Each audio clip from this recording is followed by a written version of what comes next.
Dear friends, welcome back with another mission on the Van Hub, which is Lord of the Loot. The link will be put into the description section below so that you can download and play the machine. From my point of view, this machine is not so complicated or difficult. However, before we go ahead, if you don't mind, please subscribe to my channel and leave a like below. You're greatly appreciated. So enough talk, let's just get started. We can head over to Kali Linux VM. First of all, we need to discover the IP address of the target. The utility I'd like to use, as always, would be netdiscover. Netdiscover will send out ARP packets to wait for response from the online machine. So by this process, we can discover online hosts. As you can see over here, the IP address of the target could be recognized as 111. So what shall we do next? We need to do the port and surface scanning with a map. To save time of this video, I've already done that before, so now we just get out its result. As you can see over here, I used options like SyncScan, the version scan, the default script scan, followed by the -P- to do the full range port scan. The last option of all is ON to output the result into this file. Although the IP address has been changed, this is different from the IP address when I did the machine the first time.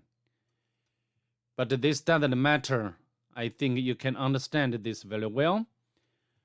So from the Nmap scanning results, we can tell that the target has only one open port numbers. And, 22, which is running SSH service or secure shell service. And also the version information 6.6.1 of OpenSSH. Although this version is not so updated. However, I don't think we can find any workable vulnerability.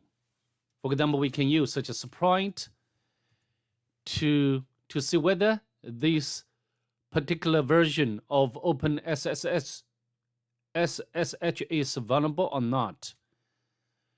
Although we can we can ignore this one because this is not what we want.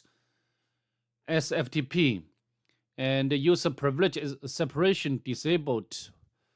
This is the privilege escalation vulnerability, and also like agent protocol, arbitrary library loading, user immersion. So I don't think we can utilize this vulnerability, user name immersion. So how to do? We cannot do anything, right? So maybe the answer lies in the SSH service. And we can, for example, we can SSH to the target. And yes. And, of course, this part is very standard information. And this is, I think, is the machine name or the banner of this machine configured by the administrator. However, I think underneath it, we can see this line, easy as 1, 2, 3. So maybe this is a specialized hint left by the author. We need to do some sort of port locking, right? And how to conduct port locking. We can use the Nmap, but I think a much more easier way is to use Knock utility. And you can use package manager to install it. Of course, I have already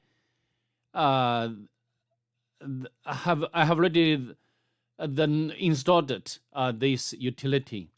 So now we can follow by the IP address of the target and 1 2, 3.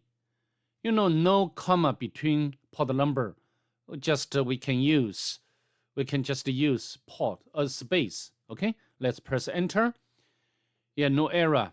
Next, we can launch the Nmap scanning, but this time, to save time, I'd like to launch Since again, because this would be fastest type of the Nmap scanning to see what different thing we can get.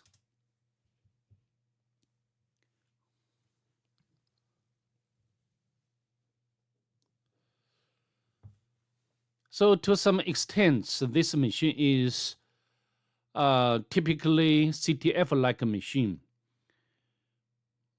And this machine can give us a lot of opportunities to sharpen a variety of techniques.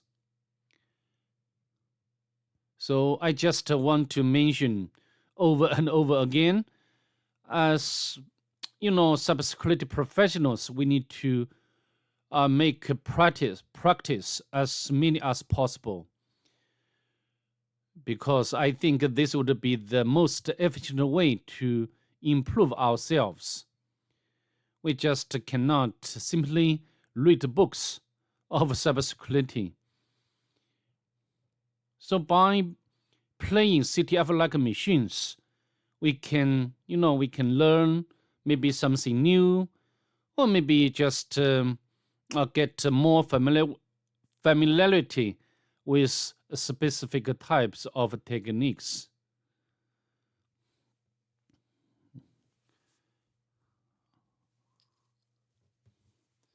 So also I'd like to mention, sometimes SSH, the default SSH client 2 in the Caninius cannot make a successful connection to the target machine.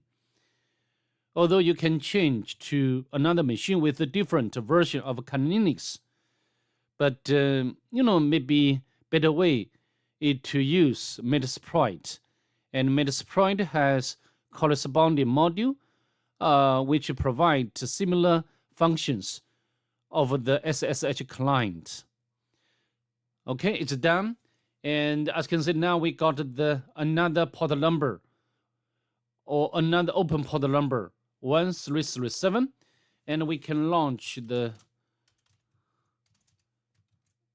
maybe we need to get the version information about this port number. Okay, press enter. This will not take a long time, because we just scan only one port number. Okay, so this port number is running HTTP service, and also the version information Apache 2. So I think now at this point we are very clear that what we shall to do next. We need to do immersion with this web application both manually and automatically. Let's fire up the browser to do the manual immersion first.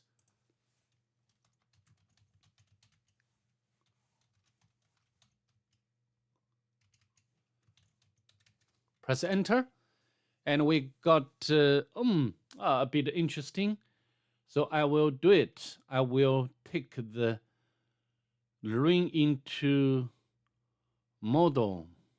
We can save the image to our working directory on the Caninius, and also very important to check its source code, but very simple source code, nothing at all. And I think we can use some sort of techniques to analyze the picture what we have already downloaded, right? For example, we can use EXIF2. This utility can display all metadata of this file or document or image. This one can also support a PDF document or PDF file, okay? But nothing here, or nothing interesting here. Next, we can launch a stack height extract with SF option. Press enter, no passphrase, but couldn't extract any data with that passphrase. So how about static? So couldn't find a valid passphrase. Also, we can use Bing Walk. This one can extract information or file from the picture, but nothing here. Next, we can use the strings. Sometimes we'll put some meaningful strings or characters into the picture. Okay, but nothing here. After we made the Salolo check, so I think we need to move on. Next, we can check whether this side has robots file or not.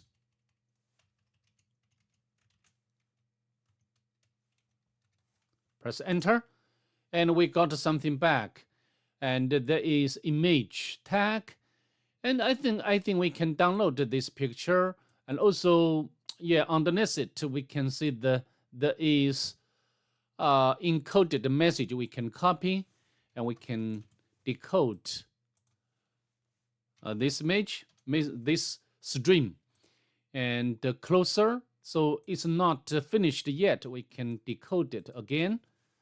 Echo. We got pass, and of course this is the absolute, not absolute, just the relative pass. We can copy. Maybe I can port number, SSH. So immersion. Okay.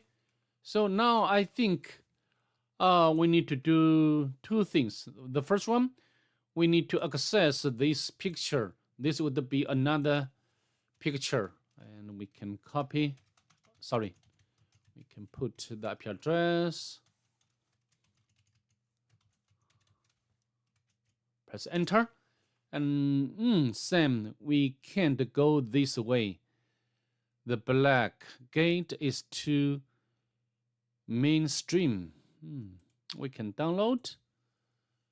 Of course, you can use similar techniques what I took just now to analyze this picture.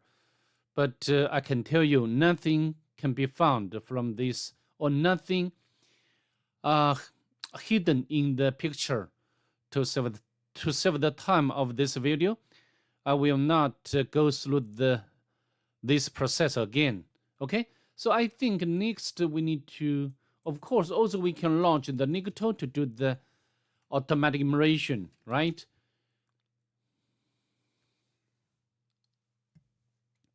And confound the images directly, and also we can launch the GoBuster to do the directory immersion.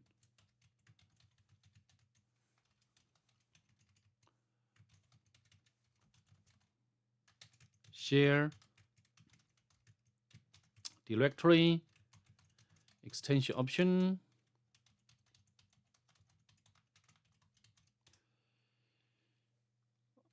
I don't think we can find any meaningful pages or directories.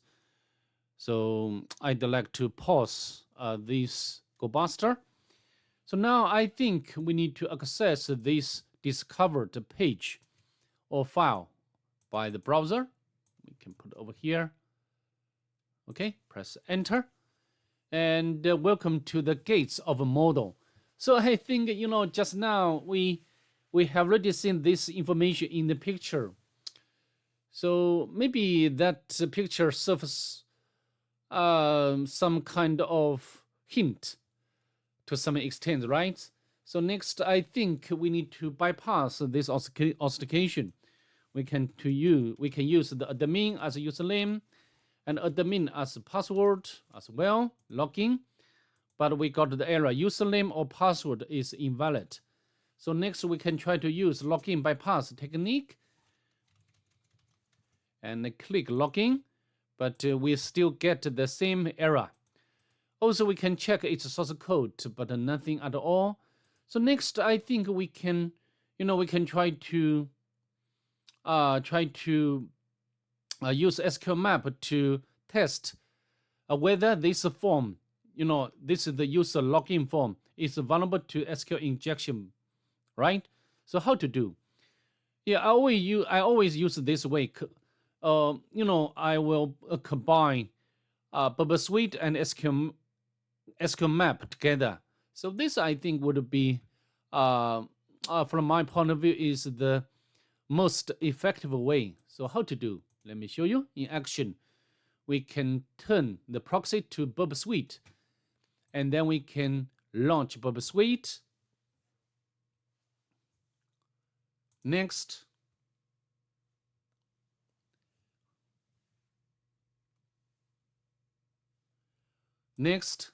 start.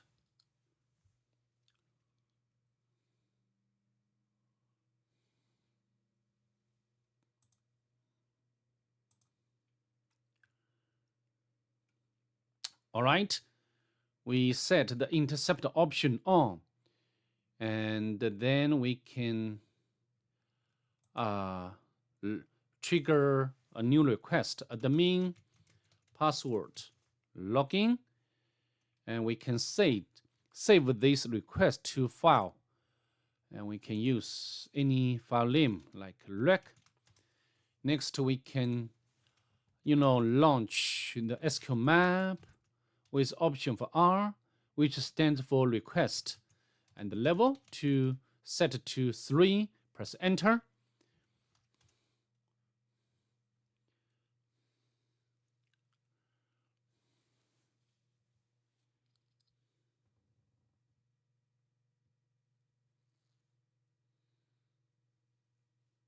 Okay, username appears to be my circle larger than this virtual number injectable.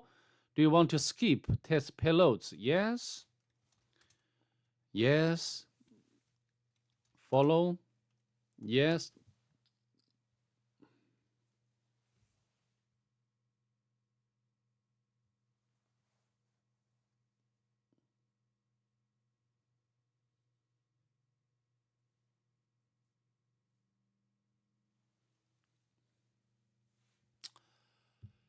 So I don't know. When I did the machine, the first time, and got this point, this SQL will took me a bit long time to finish.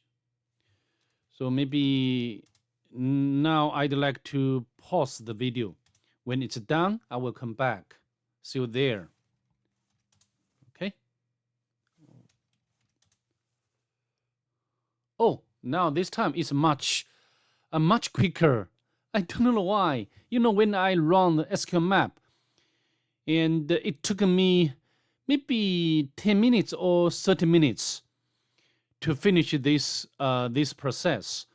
As you can see now, we know that the target is vulnerable, and we can use the DBS option to retrieve all databases, names. Okay.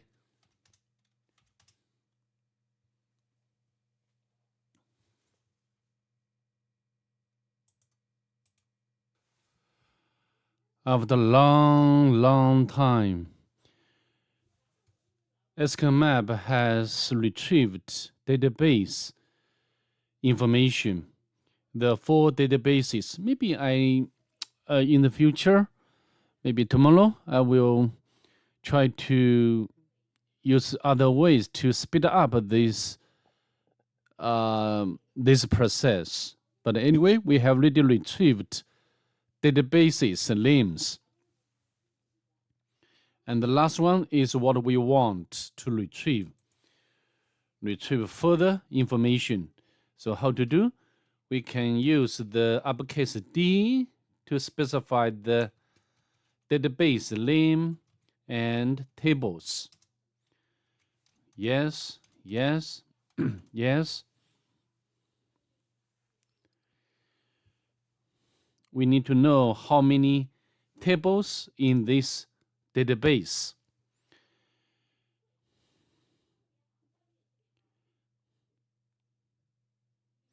So I think the major reason is introduce a delay to this process. As you can see, increasing time delay to 6 seconds. So maybe we need to encode the payload. For example, make a double URL encoding. But for this video, I'm not going to do that.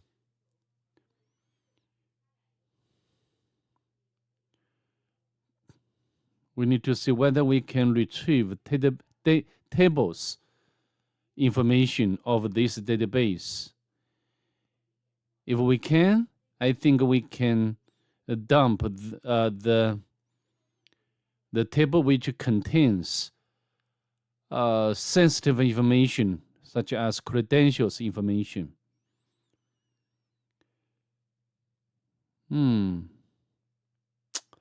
I'd like to pause the video again.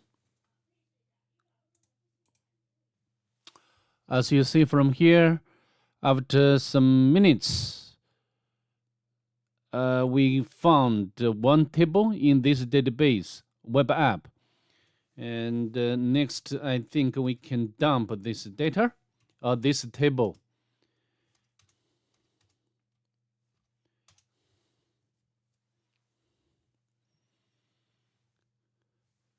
Time-based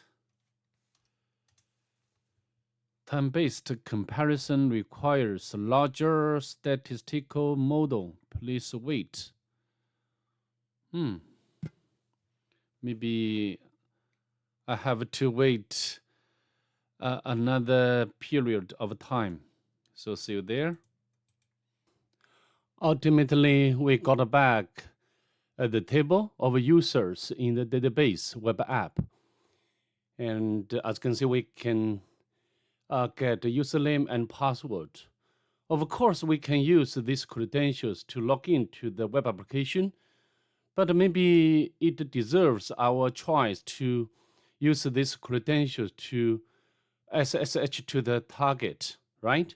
After all, the target is running SSH service. So, of course, we can try one by one, but I'd like to show you a bit more automatic way, okay? So we need to do some processing. For example, we can copy this part, and we can use the Vim, and we can use the cat, the res, and we can extract the passwords. Maybe I just auto-complete this command. So this would be 1, 2, 3, 4. Yes, 4. Maybe before we try to write or save. Yes, it's a password. And also we can use the same way to extract the username. Print. And the username would be which column? 1, 2, 3, 4, 5, 6. Okay. We can cut out the username. Okay, now we can use the Hydra to crack it. So we can get I think these combinations of username and password can work. So then we can log in to the target or SSH to the target. And we can copy its password. Okay, we are in the target machine. So then we need to do some local enumeration, right? We can go to the home directory, but only one normal user. And also we can check whether this user can run sudo. Cannot. And also we can check its kernel version, a bit old. Release.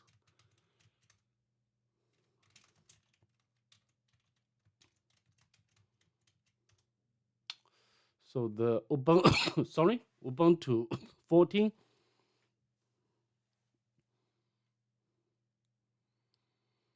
Then we can use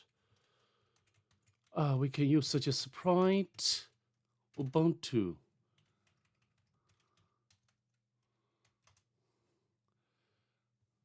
And there's so many exploits there. So maybe we can try use this one. So we can use the M option to get a copy. Next, we need to upload this code to this file to the target. We can navigate to temp directory.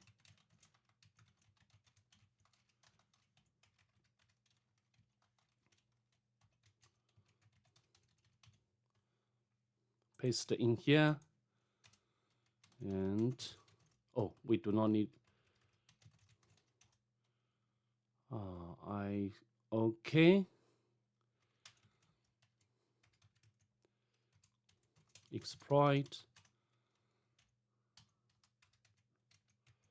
Run it. As you can see, we are successful in escalating privilege. We can navigate to root directory. We can get the flag. So I think that's all I'd like to do in this video. See you in the next one. Bye. Have a nice day, please.